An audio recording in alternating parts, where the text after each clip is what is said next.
In the world of ancient Egypt, the thoughts of an afterlife was big business. The Egyptians believed that once you left this world, you were bound for the next. But you had to be prepared to recognize yourself once you got there. This mummification process, or embalming, took great steps and time. Anubis was the god of the process and the dead. He helped embalm Osiris, the god of the underworld, after he was killed by Seth.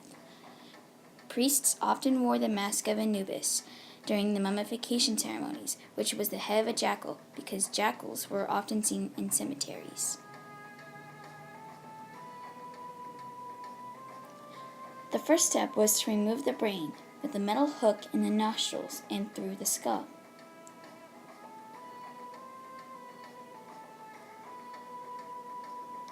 The embalmers then would slit a hole in the left side of the lower torso. They would then remove all organs but the heart, for it was believed to be the center of all thoughts and ideas. The organs that were removed were placed in canopic jars. Amesti, the human head, held the liver. Happy, the baboon, held the lungs.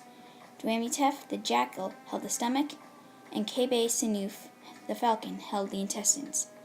After that, the body was dried for 40 days in a drying salt known as natron. It was then removed, then stuffed with cloth and sawdust to make the body look lifelike. The embalmers would then wrap the body in linen. During the wrapping, amulets, objects believed to protect its owner from dangers or harm. Then it would be placed in between the cloth. The Ankh meant life, the scarab meant reborn, and the Eye of Horus meant protection. Finally, the wrapped body, or mummy, was put into a sarcophagus, a stone coffin, and a death mask was made in the likeness of the deceased, and was placed on the mummy, so the soul would recognize it in the afterlife. But the sarcophagus was sent through town toward the tomb, the final resting place.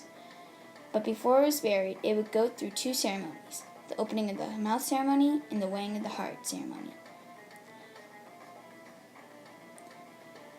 The blue-dressed mourners would cry for the deceased, or the pharaoh, to let the gods know that he was greatly loved. Then the mummy was placed in their tomb. Food, clothes, riches, and pets were placed in there to be with them in their afterlife.